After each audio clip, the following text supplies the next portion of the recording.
Hi everyone, it's Claire here. I hope you're well. And if you can see this funny streak, if you're watching me on video, it's my lighting. And also, if you hear anything in the background, my daughter's just decided to have a shower and it's right behind this wall, so you can hear it all. So hopefully it will be filtered out by the time that I press live on this episode. So hi to my Instagram guys, we are live recording on Instagram at the moment as well, and for you guys on YouTube or video, hi to you all as well. So I just got back from Canada yesterday. It's 9 o'clock at night and my jet lag is still there. I didn't wake up until 10:30 this morning, which is completely unheard of for me. So it's been an experience, but it was absolutely epic. But what I wanted to talk to you about actually kind of came about from this trip and something that happened today. And it's about, I want to talk to you about putting yourself first, no matter what obligations you might have, no matter what is in your diary, no matter what you might have committed to. It's about putting yourself and your body, what your body is telling you, before anything else. So that's what we're going to be focusing on today. We're going to talk a little bit about your nervous system. We're going to talk a little bit about kind of what it means to have those obligations and about our self-worth and where we come in that kind of table, if you like, in that league table. Like, are we at the top or are we right at the bottom after everything else that we have to do to, you know, people please and to kind of show up as we've promised, or whatever the case may be. So where are you in your league table of importance, of, you know, kind of where do you stand? Where do you put yourself? And so many of us women are like right at the bottom, right? It's like, well, my kids are above me, whatever they might need, my husband or my partner or my wife or whatever, you know, my family, my friends, the community, people I don't know, you know, like the list goes on and on and on, right? As women, we're like, okay, well, I'll come right down the bottom here. As long as everyone else is happy, then I'm happy. I'm such a martyr. Have you ever felt like that? Like, hands up if you have ever felt like that, because I know I have done that for a lot of my life. No matter how I'm feeling, no matter what my body is telling me to do, if I've like made a commitment, whether that's work, whether that's like a play date for my little girl, whether it's seeing family or friends, whatever it might be, if I've like made a commitment, put it in my diary, like I've said to someone, this is what's going to happen. If for whatever reason, my body on that day does not want to do that thing, you know, I'm feeling dysregulated, I know that I need some me time, I know that I need to come back to myself, I know that my body is telling me not to do the thing, now is not the time. But I do it anyway, because I would rather put that commitment first, let's call it a commitment, whatever it might be, put that commitment first and suffer myself, because my body will make me pay for it, right? It won't feel good. You won't enjoy it. You're gonna probably feel some feelings after it. You're gonna feel like, why did I do that? I feel exhausted, it drains me, you know, I wasn't in the right frame of mind, my energy wasn't high enough, whatever, you know, I didn't show up authentically, I wasn't on best form, you know, I couldn't get the words out, I couldn't get my message across, I didn't have fun. Whatever the narrative might be, you're going to have some of those kind of feelings after. I know I definitely do. Yet we do that because we think that it's better to make sure that everybody else is happy, no matter how it makes us feel. But really what that does is it does a disservice to everyone involved, right? Because yes, we might have kept to our commitment, so we haven't kind of let anyone down. If that's the story that you tell yourself, that's definitely what I told myself. But we've let ourselves down because we haven't put ourselves first and we haven't listened to our bodies. So the reason why I'm making this podcast today, what actually happened is we came back from Canada like 1 o'clock yesterday afternoon, like UK time. had like zero sleep on plane. I think I got about 1 hour, and we traveled like all of the night time, like Canada night time. So then we got here and it was like lunchtime. So I'm like running on 1 hour sleep at the time. I've obviously got my little girl, my eldest with me, and my dad. So we landed back in Heathrow. I then had to drive like about 15 minutes to get to his to pick up my car, and then I had to drive an hour to get back to my home in Kingston. So by the time I got home, it's like 3 p.m. and I was shattered. I was absolutely like wrecked, like wrecked. So I got my little girl to bed at like 7 o'clock. I was like, I'm going to bed. Like, I need sleep. I actually, like, my body needs sleep. So I listened to my body and I went to sleep. I did my bare minimum non-negotiables, which is my gratitude practice. And did I do anything else? I don't think I did. I didn't do anything else. I literally just did my gratitude journaling. Normally I have like a whole evening ritual. So I thought I just need to do my gratitude.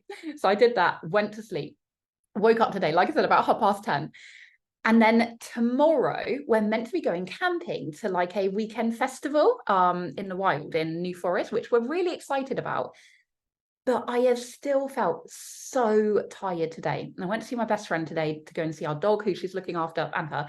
My little girl wanted to see our dog in between before we pick him up next week.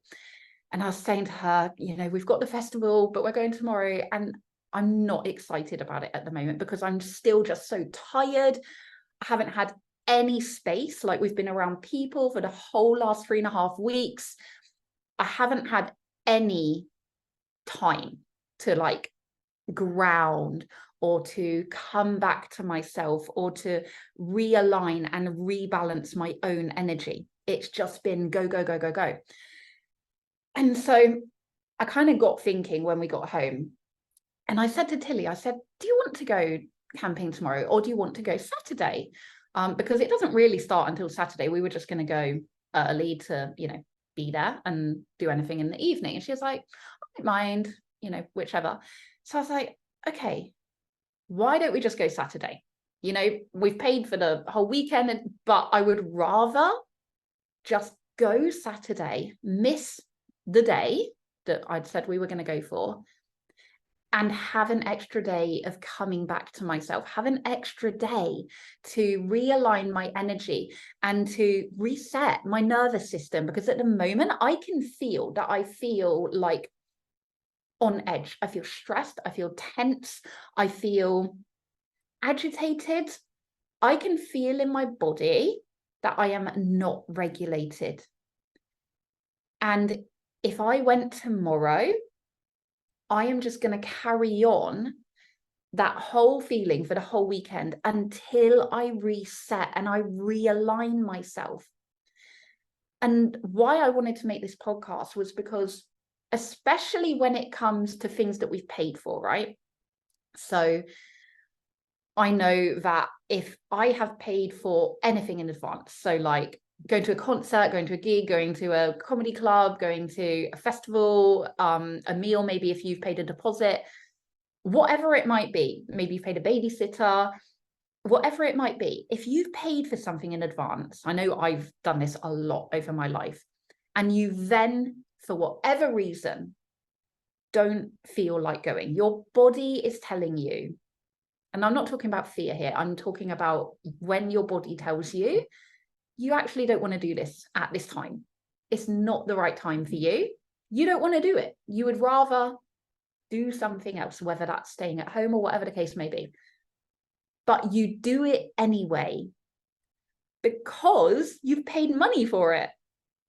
So prime example here, you go out for a meal, lovely meal, maybe it's a luxury meal and you don't do it very often, you've paid like loads of money for it, but it's beautiful food, and then you'll fill up halfway through, but you've paid all this money, so you kind of force yourself to eat it. You're not hungry anymore. The kind of sight of it is starting to make you feel sick, but you're literally force feeding yourself because you've paid for it. And you're like, well, I've paid for it, I may as well eat it. But your body is telling you that you've had enough. You don't want any more. You don't need any more. And you're literally like, have you ever done this? Like, tell me if you've ever done this, because I have done it so many times. And I've even told my kids to do it, which is the worst thing, right? I'm like, you will eat it. And it's like, what? It's like your body knows when you're full. Yeah, just because you pay for something, it doesn't mean that you are obligated, no matter what, to do it. No matter what that is, you have to always listen to your body first. Put yourself first. Because it's like changing your perspective of what you're paying for, right? So look at it like this. You're paying for the opportunity, whatever it is, you're paying for the opportunity to do the thing. So let's say it's the meal. You've paid for the opportunity to eat this amazing, beautiful cuisine that maybe you don't have very often. That doesn't mean that you have to eat it all. You've still tasted it. You've still experienced it. You've still had that opportunity. And that can be the same for anything, right? You've paid for a gig. You've got the opportunity to go and do it. Now, whether you do or not, it's up to you, but you're paying for the opportunity. And if you can reframe that, reframe what you're actually paying for. So let's say it's going camping for the weekend, like I am going to this festival, right? So I am paying for the opportunity to go for as many days as I want. If I reframe that thought for myself, then actually I'm not missing a day.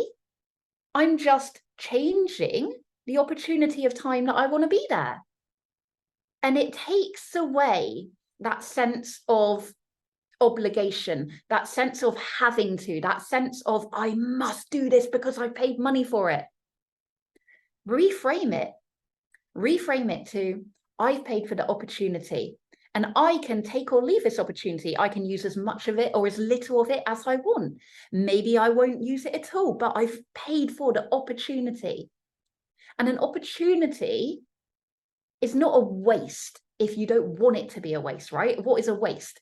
That's just a belief that you've wasted money. There's air quotes there if you can't see me. But money is all around us. Money will always flow back to you if you believe that to be so. I have lots of manifestation freebies if you want to focus on money. But the point is that it just takes that one reframe of it being an opportunity. And therefore, you kind of let yourself off the hook. So you give yourself a chance to listen to your body. It's kind of like an opt-out, right?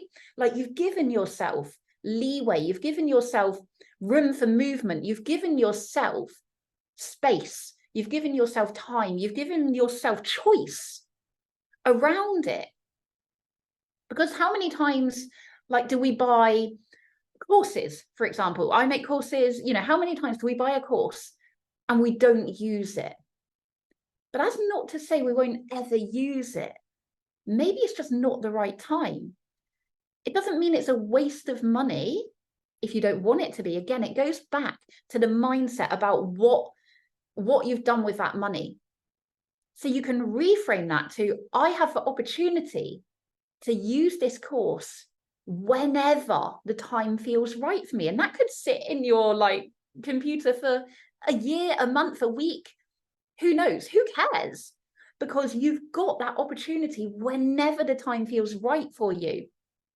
It's only a waste if you call it a waste. And if you call it a waste, that means you probably won't ever use it anyway, because you've already convinced yourself that it's going to be a waste. So my kind of point of this podcast is there's 2 points. One, I want you to reframe your mindset around anything that you spend money on and look at it as opportunity for whatever that might be. And that gives you room, it gives you space, it gives you breathing time. And 2, to make sure that you listen to your body. When it tells you that the time is not right, listen to it. Put yourself first, because I always say this, you can't pour from an empty cup. You have to be regulated. You have to be 100% on form. You have to be in your best energy to be able to enjoy your life, to be able to enjoy whatever the experience is, to be able to show up 100% authentically you in your highest capacity. You have to be regulated and you have to want to be there. And if you're not feeling that, Just change the opportunity. Change the perspective of what that means to you. And make allowances, make changes, make a choice to put yourself first. Because when you start putting yourself first, other people take note of that. And that means that they will start treating you in the same way. They will start respecting you in the same way. They will start realizing how valuable you are, how worthy you are, how important you are. Because you are important. And we shouldn't always just automatically put ourselves on the bottom of the list. You should always be on the top.